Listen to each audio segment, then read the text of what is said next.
Okay, so hello everyone. So in this particular video, I'm going to discuss about electrical capacitance of a conductor. ठीक है, तो ये electrical capacitance of a conductor होता क्या है, सबसे पहले उस चीज के बारे में हम लोग थोड़ा सा डिस्कस करते हैं। ठीक है, तो ये जो पोर्शन है ये हमारा चैप्टर नंबर 2 का सेकेंड पार्ट का है। ठीक है, तो ध्यान से समझिएगा इस पार्ट को। तो इलेक्ट्रिकल कैपेसिटेंस होता क्या, आप लोगों ने रेजिस्टेंस पढ़ा था, वैसे टाइप का ही एक कुछ होता है इलेक्ट्रिकल कैपेसिटेंस। रेजिस्टेंस जैसे क्या था, एक कंडक्टर का प्रॉपर्टी था, वैसे करके इलेक्ट्रिकल कैपेसिटेंस भी एक कंडक्टर का एक प्रॉपर्टी ही है। ठीक है, जस्ट अ मिनट, मैं थोड़ा सा अपने इसको ये कर लेता हूँ, या ओके दैट्स फाइन। तो अभी यहाँ पे ध्यान से समझिएगा, यहाँ पे है क्या, मेरे पास एक कंडक्टर है, सपोज फॉर एग्जांपल मेरे पास एक कंडक्टर है। Okay, this is a conductor. और अभी इस कंडक्टर के पास एक एबिलिटी होता है, किस चीज का ability, ability to hold the charges. ठीक है, इलेक्ट्रिक चार्ज को होल्ड करने के एबिलिटी को, ठीक है, ये जो उसका एक एबिलिटी होता है to hold the electric charge. तो इसी एबिलिटी को हम लोग क्या बोलते हैं, we call it as capacitance, electrical capacitance, या फिर सिंपली मैं बोलूं तो कैपेसिटेंस में बोलूंगा, कोई दिक्कत नहीं है। Okay, capacitance represented by Q. Okay, अच्छा, अभी यहाँ पे आप लोग ध्यान से समझिएगा, sorry, capacitance represented by C, Q होता है हमारा charge, sorry my bad. Okay, तो क्या बोला मैंने, इलेक्ट्रिकल कैपेसिटेंस क्या होता है, electrical capacitance is the ability of the capacitor, right, it is the ability of the capacitor to, sorry, it is the ability of a conductor to hold the electric charge. ठीक है, तो मैं यहाँ पे इस डेफिनेशन को यहाँ पे मैं लिख लेता हूँ। तो अभी यहाँ पे डेफिनेशन को एक बार पढ़िएगा, जो चीज मैंने आपको समझाया था वही चीज है। देखिए, electrical capacitance of a conductor is the measure of its ability. ठीक है, एबिलिटी किस चीज का, ability to hold the electric charge. ठीक है, तो this is what an electrical capacitance is. Okay, चलिए अभी यहाँ पे इलेक्ट्रिक कैपेसिटेंस का एक मैं फॉर्मूला यहाँ पे निकालने की कोशिश करता हूँ। यहाँ पे ध्यान से देखिएगा, एक चीज तो तय है, राइट, जितना चार्ज होगा, राइट, ओके, जितना चार्ज अगर ज्यादा हुआ तो पोटेंशियल भी ज्यादा होगा डेफिनेटली, राइट, पोटेंशियल भी उसका डेफिनेटली ज्यादा होगा। राइट, पोटेंशियल क्या होता है, the flow of charge, right, from one end to another, एक एंड से दूसरे एंड तक जो फ्लो होता है चार्ज का, उसी को हम लोग क्या बोलते हैं, उसी को हम लोग बोलते हैं पोटेंशियल, राइट।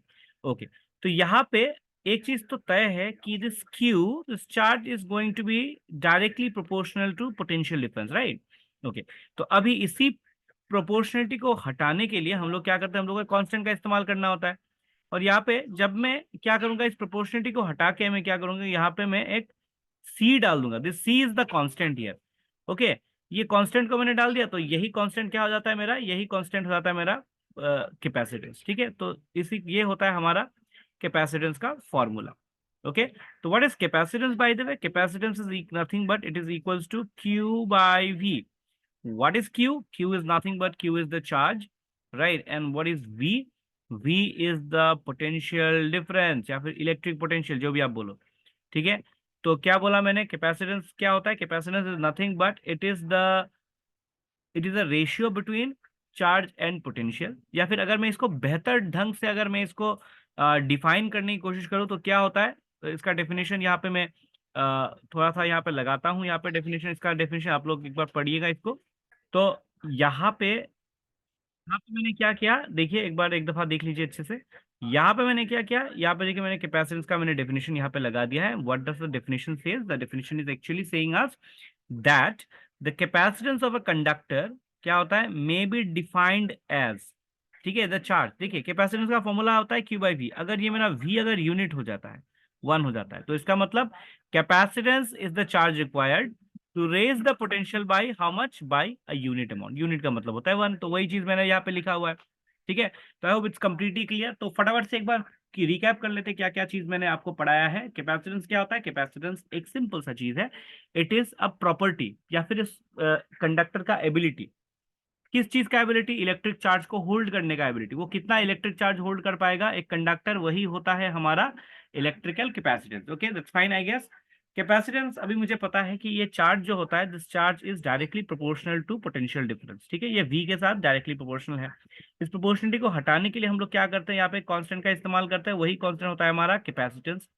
तो कैपेसिटेंस अगर आप देखोगे, मैं इस पार्ट को थोड़ा सा साफ कर लेता हूँ। कैपेसिटेंस को अगर आप देखोगे तो यहाँ पे क्या हो रहा है, capacitance is directly proportional to this one, right.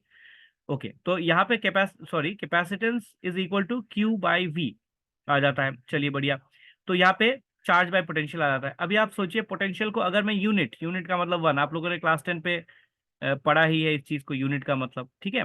Okay, तो अगर देखो, just look at this, if I raise the potential by 1 volt, तो पोटेंशियल को 1 वोल्ट से इंक्रीज करने के लिए मुझे क्या करना पड़ेगा, सर्टेन अमाउंट ऑफ चार्ज तो देना ही पड़ेगा। तो what is capacitance? Capacitance is nothing but it is the amount of charge which is required to raise the potential by how much, to raise the potential by 1 volt. That is what, 1 volt का मतलब 1 unit by unit, ठीक है। तो उसी को हम लोग क्या बोलते हैं, उसी को हम लोग बोलते हैं electrical capacitance. I hope this is completely clear to all of you, right? Okay. अब ये जो एक कंडक्टर का जो कैपेसिटेंस होता है ना, वो किस किस फैक्टर्स के ऊपर डिपेंड करता है, ठीक है, क्या क्या चीजों के ऊपर डिपेंड करता है, बहुत सारे 3 फैक्टर्स हैं उसके। तो ये 3 फैक्टर्स के ऊपर वो डिपेंड करता है। What are the factors? First, सबसे पहला फैक्टर होता है size and shape of the conductor. तो मैं यहाँ पे लिख रहा हूँ size and shape of the conductor, ठीक है। Okay, so this is the first factor upon which the capacitance of a conductor depends. Okay, चलिए, सेकेंड फैक्टर क्या है? सेकेंड फैक्टर है नेचर ऑफ द सराउंडिंग, ठीक है, नेचर ऑफ द सराउंडिंग। अब ये नेचर ऑफ द सराउंडिंग का मतलब क्या होता है? नेचर ऑफ द सराउंडिंग का मतलब आसपास में चार्जेस कैसे कंडक्ट हो रही है, right, and that is actually given by something known as permittivity. ये आप लोगों ने वो पहले पार्ट पे आप लोगों ने पढ़ा है, ठीक है, परमिटिविटी, एप्सिलॉन से हम लोग इसको रिप्रेजेंट करते हैं, ठीक है। ओके, और तीसरा फैक्टर क्या है? तीसरा फैक्टर होता है, this is very important one, presence of other conductors in its neighbourhood, ठीक है, presence of other conductors in its neighbour, ठीक है, इन इट्स नेबरहुड। तो आसपास, तो 3 पर्टिकुलर ये है फैक्टर्स है, देर आर 3 फैक्टर्स। ओके, मैं इसको थोड़ा सा ये कर लेता हूँ, रिसाइज करके इसको मैं हल्का सा कंप्रेस कर लेता हूँ ताकि I can fit everything into this group, ठीक है। ओके, ठीक है। ओके, जस्ट अ मिनट, मैं जस्ट अ सेकेंड।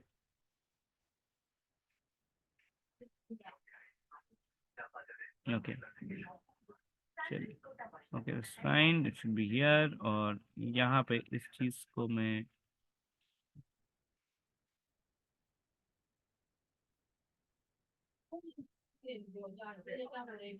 ओके, चलिए, तो these are the factors upon which, okay, factors on which the capacitance depends, ठीक है, factors on which capacitance depends, ठीक है।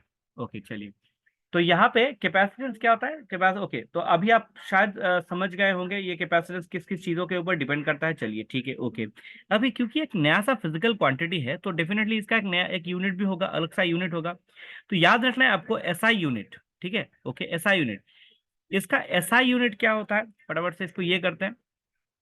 SI unit of capacitance, right, क्या होता है? एसआई यूनिट ऑफ कैपेसिटेंस होता है फेराड, ठीक है, फेराड। इसको हम लोग एफ से रिप्रेजेंट करते हैं। अभी इस फेराड को हम लोग डिफाइन करने जाएंगे। देखो, कैपेसिटेंस का फॉर्मूला क्या हो गया? C equals to Q by V, right, C equals to Q by V. Okay, तो अभी यहाँ पे देखो, अभी आप देखो यहाँ पे सी का वैल्यू जो है, सी का वैल्यू क्या होता है? सी का वैल्यू होता है फेराड एफ। क्यू का वैल्यू जो है, वो क्यू का वैल्यू क्या होता है? क्यू का वैल्यू होता है कूलम, और वी का वैल्यू तो वोल्ट होता है। चलिए, बढ़िया। ओके, तो यहाँ पे मैं कूलम लिख रहा हूँ और यहाँ पे मैं वोल्ट लिखता हूँ, ठीक है। ओके, तो 1 फेराड इक्वल्स टू, मैं बोल सकता हूँ 1 coulomb by 1 charge, 1 volt, right. अभी अभी देखिए, आप ध्यान से समझिएगा, मैं डेफिनेशन को मैं कैसे ये करूंगा, लिखूंगा। डेफिनेशन को पहले मैं हिंदी में इसको बताऊंगा आप सभी को, and then I translate it into English, right. Okay, great. Now the sketch what I am saying. Okay, so यहाँ पे क्या है, फेराड क्या होता है? Okay, what is this 1 farad? देखिए, तो यहाँ पे मैं लिखता हूँ 1 फेराड क्या होता है? 1 फेराड एक कैपेसिटेंस होता है, कंडक्टर के कैपेसिटेंस होता है, राइट। तो मैं यहाँ पे लिखता हूँ the capacitance of a conductor is said to be 1 farad. The capacitance of a conductor is said to be 1 farad, right? If okay, अभी यहाँ पे ध्यान से समझिए। अगर capacitance of conductor is said to be 1 farad, अगर मैं 1 coulomb का चार्ज ऐड करूं, ठीक है, अगर मैं उस कंडक्टर पे 1 कूलम का चार्ज ऐड करूं, और उसी 1 कूलम चार्ज को ऐड करने के बाद अगर उस कंडक्टर का पोटेंशियल 1 वोल्ट से इंक्रीज हो जाए, ठीक है, तो उसको मैं बोलता हूँ 1 फेराड का कैपेसिटेंस। आई होप सबको समझ में आ गया होगा। मैं अपने आप को फिर से रिपीट करता हूँ और अभी मैं क्या करूंगा, उस डेफिनेशन को लिखूंगा। क्या बोला मैंने, capacitance of conductor is said to be 1 farad if, अगर मैं 1 कूलम के चार्ज को ऐड करूं, that means if the addition of charge, if the addition of a charge of कितना कूलम, चार्ज ऑफ 1 कूलम, अगर मैं 1 कूलम चार्ज को add करूं, ठीक है, टू इट का मतलब to the conductor, increases the potential by how much, increases the potential by, increases the potential, ठीक है, बाय 1 वोल्ट। तो इसी को मैं क्या बोलता हूं, इसी को मैं बोलता हूं, क्या बोलता हूं, 1 फैराड। ओके चलिए, I hope this is also clear.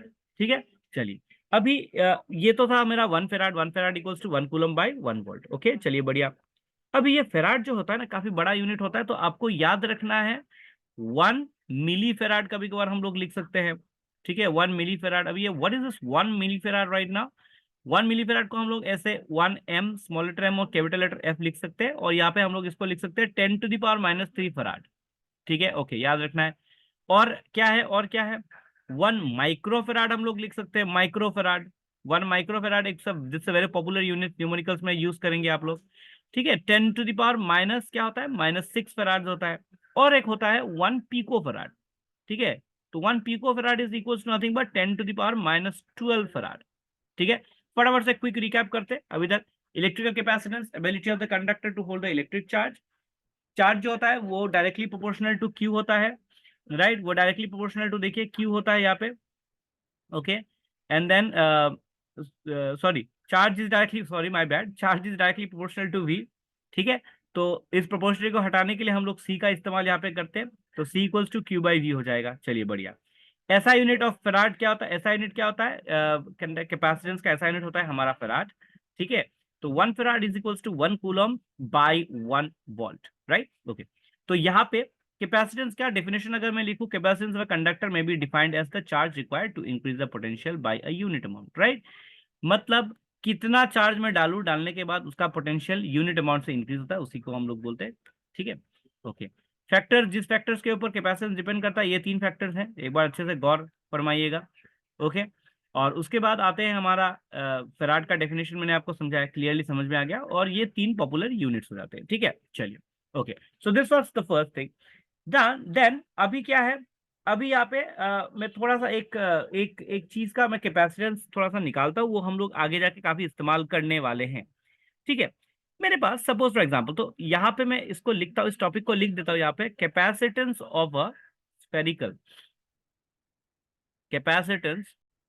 Okay, अभी हम लोग पढ़ने जाएंगे ये capacitance of an isolated conductor. ठीक है, आइसोलेटेड स्फेरिकल कंडक्टर। तो चलिए, मैं यहाँ पे एक स्फेरिकल कंडक्टर को मैं यहाँ पे ड्रॉ करता हूँ। ठीक है, तो यहाँ पे हो गया हमारा spherical conductor which is not looking at क्या, ओके, ये हो गया हमारा स्फेरिकल कंडक्टर। ठीक है चलिए, अभी सपोज स्फेरिकल कंडक्टर का हमारा रेडियस जो है, रेडियस को पकड़ लेते हैं आर। ओके, कैपिटल आर हो गया इसका रेडियस। चलिए great, okay. Now suppose there is a charge q, which is positive charge q, which is distributed uniformly over the entire surface। इस पूरे सरफेस के ऊपर ये प्लस क्यू चार्ज क्या है, uniformly distributed. Okay okay great. तो यहाँ पे जो फील्ड लाइन जो निकलेंगी, field line will be normally outward, field line will be completely like normally directed outward, right. Okay चलिए, नॉर्मली आउटवर्ड होंगे। Okay, I hope everyone is clear with this one. चलो great. Now अभी हम लोगों ने इस चैप्टर के starting पे हम लोगों ने पढ़ा था, right, about the potential difference. ठीक है, तो for any point on the spherical conductor, ठीक है, स्फेरिकल कंडक्टर के ऊपर पे कोई भी पॉइंट हो, तो उस पॉइंट पे जो पोटेंशियल होगा, वो पोटेंशियल का फॉर्मूला क्या होगा, v इक्वल्स टू 1/4πε0। इसका डेरिवेशन, इसका आपको पता है formula, it is charge upon distance, और डिस्टेंस कितना है r। Okay, I hope this is clear to everyone. Okay चलिए, अभी मैंने थोड़ी देर पहले ही आपको बताया था regarding this one, right, regarding capacitance.